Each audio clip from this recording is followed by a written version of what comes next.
Sabe, às vezes uma única história na Bíblia pode nos mostrar dois caminhos completamente opostos para a vida espiritual. É o caso de uma pedra que lamenta e outra que agradece. E hoje a gente vai mergulhar no que cada uma delas significa e, o mais importante, o que elas têm a ver com a nossa vida hoje. Então vamos direto ao ponto. A história que a gente vai analisar hoje nos coloca diante de uma escolha. E ela é bem direta. Ícabo ou Ebenezer? É a glória se foi ou é até aqui nos ajudou o Senhor? Cada um desses caminhos é resultado de uma série de decisões. E entender isso pode de verdade mudar tudo. Vamos começar pelo caminho que ninguém quer seguir, o caminho do declínio. O nome dele é Ícabo. E olha, isso não é só um nome estranho não. É um alerta, é um símbolo muito forte do que acontece quando a presença de Deus parece se afastar de uma vida. E a origem dessa palavra, nossa, é de arrepiar. O nome Ícabo foi dado por uma mãe, no seu leito de morte, bem no momento em que a Arca da Aliança, que era o maior símbolo da presença de Deus, tinha sido capturada. Ela olhou para toda aquela tragédia e resumiu tudo numa frase: foi-se a glória. É o retrato de uma perda que é simplesmente devastadora. Mas como é que se chega nesse ponto? A história dos filhos do sacerdote Eli é praticamente um mapa desse desastre.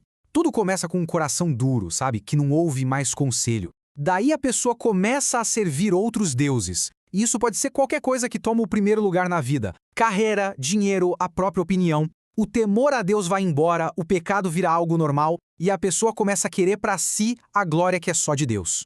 E o pior, o mau exemplo acaba arrastando outros para o mesmo buraco e a omissão, o fazer vista grossa para o erro, fecha o caixão. O resultado? Ícabo. E quando a glória de Deus se vai, fica um vazio, um vácuo. E na vida, esse vácuo é preenchido muito rápido, geralmente por forças bem destrutivas. Vamos dar uma olhada em como a Bíblia descreve os inimigos que se aproveitam desse estado de Ícabo. E quem são eles? Os filisteus. Na história, eles eram os adversários de Israel, claro. Mas, simbolicamente, eles representam aquelas forças espirituais que se aproveitam da nossa fraqueza. São a cara dos problemas que nos atacam justamente quando a gente está mais distante de Deus. E qual é o perfil desses filisteus espirituais?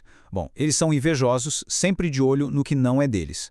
São divisivos, adoram criar uma confusão, um conflito. São ladrões, tomam na marra. São destruidores. Lembra quando eles entupiram os poços de Isaac só para acabar com a fonte de riqueza dele? Pois é. E são invasores, sempre querendo colher o que não plantaram. Mas e essa é a melhor parte. A história não termina em derrota. De jeito nenhum.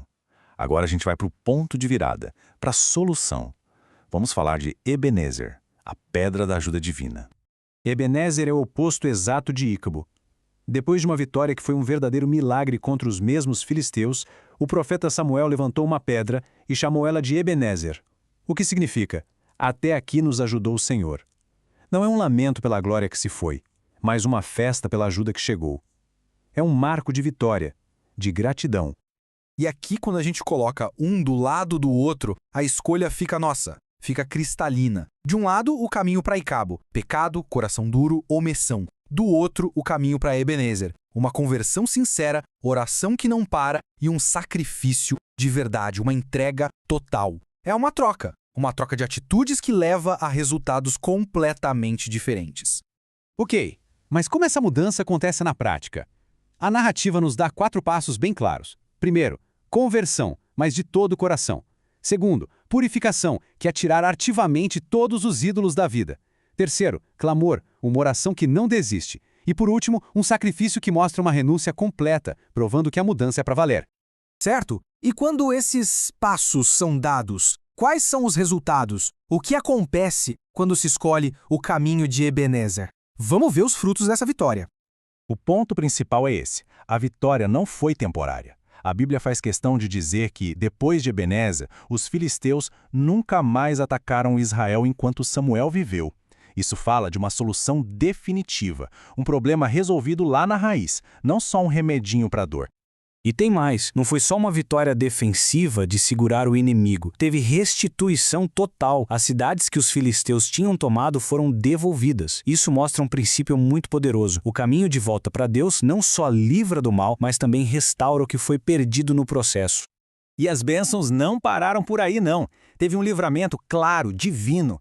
A oração foi respondida de um jeito espetacular, com um grande trovão que apavorou os inimigos. A vitória foi garantida e o resultado? Um longo tempo de paz para Israel. Foi um pacote completo de restauração. Para a gente fechar, vamos refletir um pouco mais fundo no significado dessa frase. Até aqui nos ajudou o Senhor. Ela é muito, mas muito mais do que só um resumo do que já passou. Essa citação de Charles Spurgeon nos lembra de algo fundamental. A nossa própria vida é o palco da ação de Deus. Não é para a gente pensar que livramentos incríveis e ajuda divina são coisas só para personagens da Bíblia. A nossa história pessoal também está cheia de momentos em que a gente pode olhar e dizer, foi Deus. A expressão até aqui tem 3 dimensões poderosas. Ela olha para o passado com gratidão, reconhecendo toda a ajuda que já recebemos. Ela marca o presente, afirmando que Deus é fiel hoje, agora. E, o mais importante, ela aponta para o futuro, servindo como uma base de confiança de que aquele que ajudou até aqui vai continuar ajudando até o fim. E com isso a gente volta à pergunta do começo. A cada dia, com nossas escolhas, com nossas atitudes, a gente está erguendo uma pedra. A questão que fica é, a pedra que está sendo erguida hoje é um Ícabo, um memorial da glória que se foi, ou é um Ebenezer, um testemunho da ajuda fiel de Deus?